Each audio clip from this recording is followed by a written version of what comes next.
Hi, I'm Brian Russell. Welcome back to class. Today we're going to be looking at one of the most significant passages in the Old Testament, if not in the entire Bible. This passage, Exodus 19, 3-6, is central to the interpretation of the book of Exodus. In fact, you can use 19, 3-6 in a sense as a summary of the book of Exodus.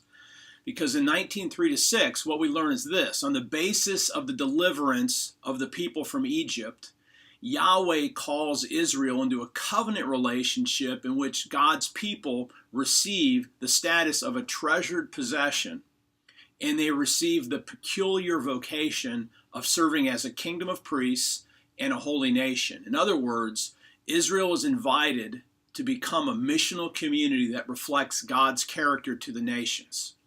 Thus, the relationship ultimately has salvific implications for all of creation. So this gives us the purpose of the deliverance. This gives us the focus. So it's not just about deliverance from oppression, deliverance from Egypt, but it's a liberation for the mission and service of God. And Israel's going to live that out by embodying God's character, becoming a holy missional community. Let's hear this text. I'm going to read it out of the New Revised Standard Version. These are the first words that God speaks to Moses after Moses has returned to Mount Sinai.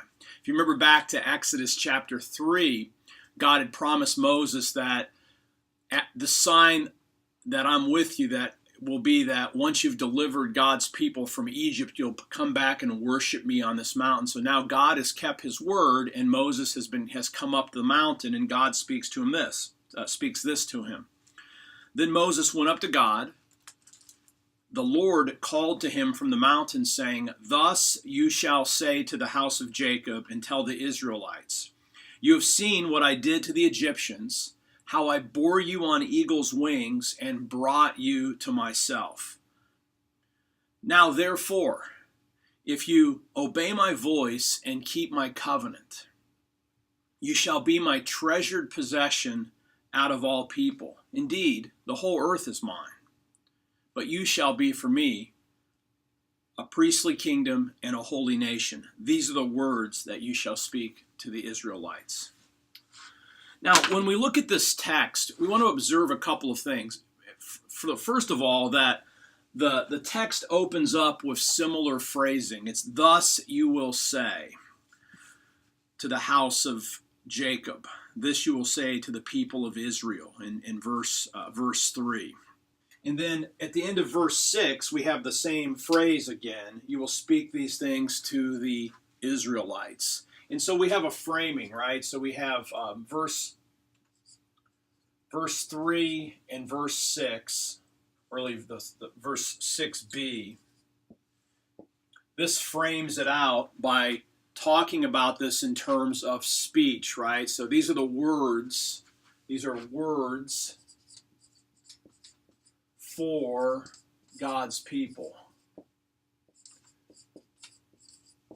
And this is a command to Moses. Moses is to speak these words for God's people, to God's people. And then what unfolds here structurally is we see verse 4 focuses on the past.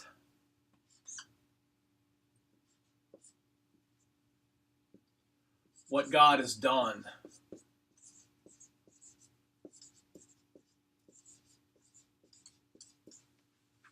Verses 5 and 6, and notice this is going to be the cause here. This is going to be a stress on God's grace, God's gracious actions. We'll come back and look at this in detail in a minute.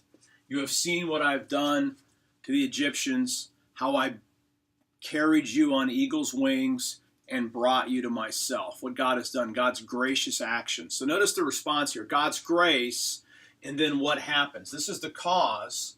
The effect of this, verse 5, is a invitation to covenant.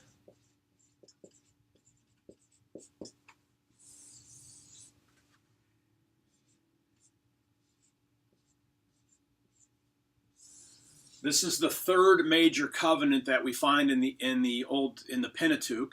We have covenant with Noah in Genesis 9, the covenant with Abraham in Genesis 17, and now we're going to have the Sinai covenant that begins in this place. So this is going to be the third place where we've seen this word covenant that shows up centrally in the scriptures. So we have an invitation to covenant with a couple of important pieces here. What does that look like? The invitation to covenant assumes that the response to grace is faithfulness. That's the response of Israel. So Israel doesn't earn the relationship. Israel responds to the relationship that the Lord desires to have with them by responding with faithfulness. Again, we're still just talking broadly in terms of structure here. And then what happens, Israel is going to get a new identity. And this is significant. Israel's identity is going to be treasured possession.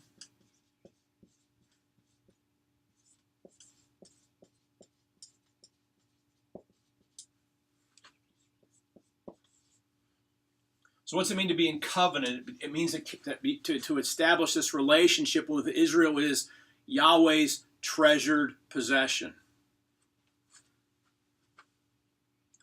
The Hebrew word here for this is segula.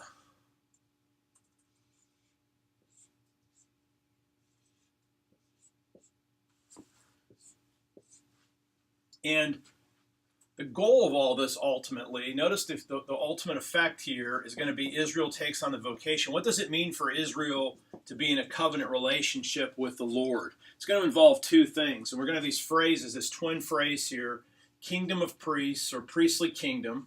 We'll talk about what these mean here in a minute. And a holy nation. And the context of this, you may observe in verses 5 and 6, the context of all of these things that God is doing for the Lord is what? It's the nations.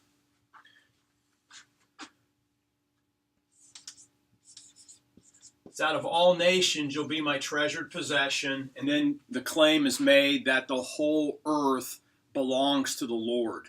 So there's a missional context for Israel's calling.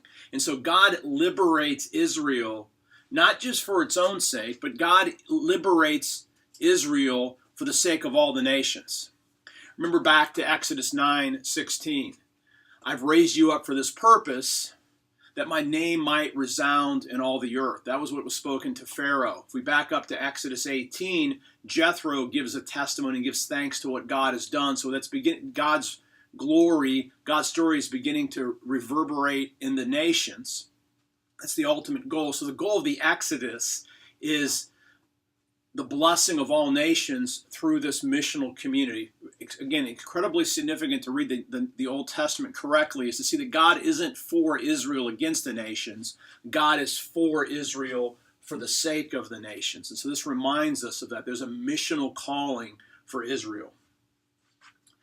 All right, so that's a little bit about the structure. The other thing you want to observe about this text, and again, you can hear it in the language itself. So if we go back to the English translation, you can see this in whatever English translation you're using. If you have your Hebrew, you can see this in the lines. The language here, this is prose, but you can tell that it's slightly poetic. So this was maybe perhaps confessional language. Some people would argue that this isn't one of the earlier portions of the Old Testament here, that this captures some significant liturgical language that describes the covenant, that this was perhaps even poetic before it was embedded into this narrative that we have in the final form of the book of Exodus. So listen to the repetition. Thus you shall say to the house of Jacob and tell the Israelites, parallel lines, you have seen what I did to the Egyptians, how I carried you on eagle's wings and brought you to myself. Again, another kind of a parallel.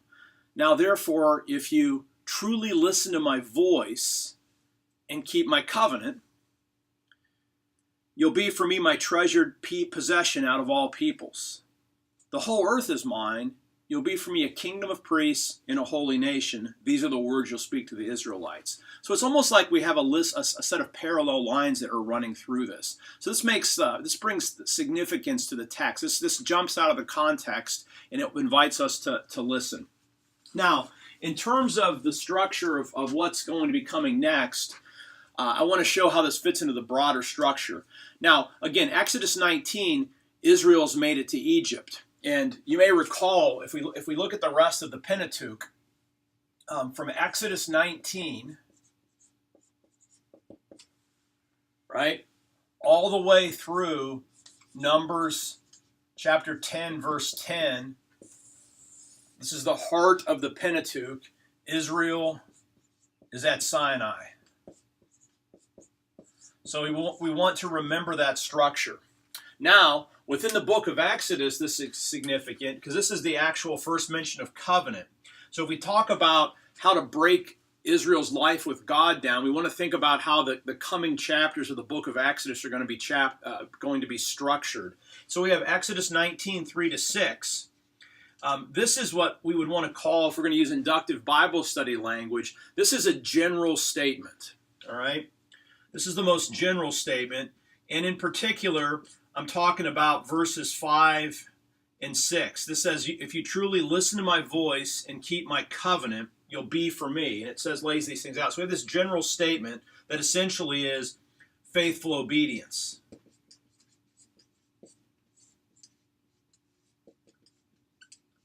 So keep the covenant.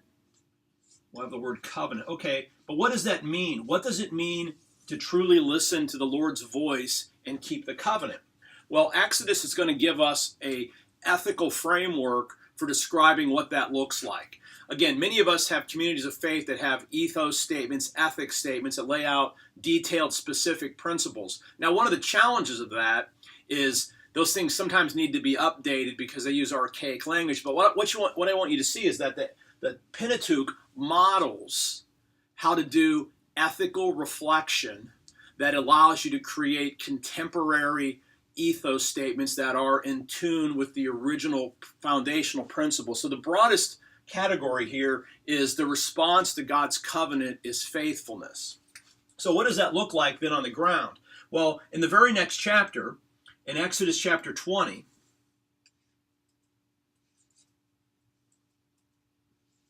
what are we going to have? We're going to have the 10 Commandments.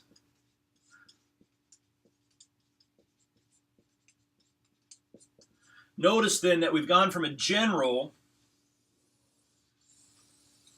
to a little bit more specific. So the 10 Commandments give 10 broad principles, and we'll be looking at the 10 Commandments in a separate lecture for work that's coming a little bit later in the term. But the 10 Commandments give us a more specific way of reading this. And then what we have in Exodus 20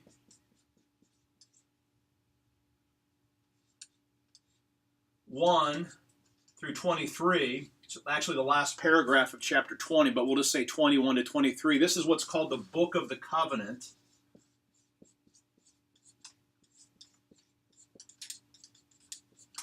We have a list of specific laws, and the idea here is these specific laws are, again, very specific. These are contextual, and they operationalize the broad principles that you find in the 10 Commandments. The book of Deuteronomy does a similar move. When you read the book of Deuteronomy, the 10 Commandments show up in chapter 5 of Deuteronomy. And then for the rest of chapter 5 all the way through chapter 11, you essentially have a long speech on what it means to have no other God before the Lord, and ultimately what it means to love the Lord. And then Deuteronomy 12 to 26, similar to the Book of the Covenant, specific laws that flesh out on the ground for God's people in their day what it looked like to live out the principles within the 10 Commandments. So this is the shape of what we're going to do. This is a little bit on the structure in terms of how this fits into the book of a whole, what's coming up in Exodus, and some of the phrases that we're going to look at. Now, in the next video, we're going to drill down and walk really verse by verse, phrase by phrase through Exodus 19, 3-6. So I'll see you in the next video. Thank you for listening.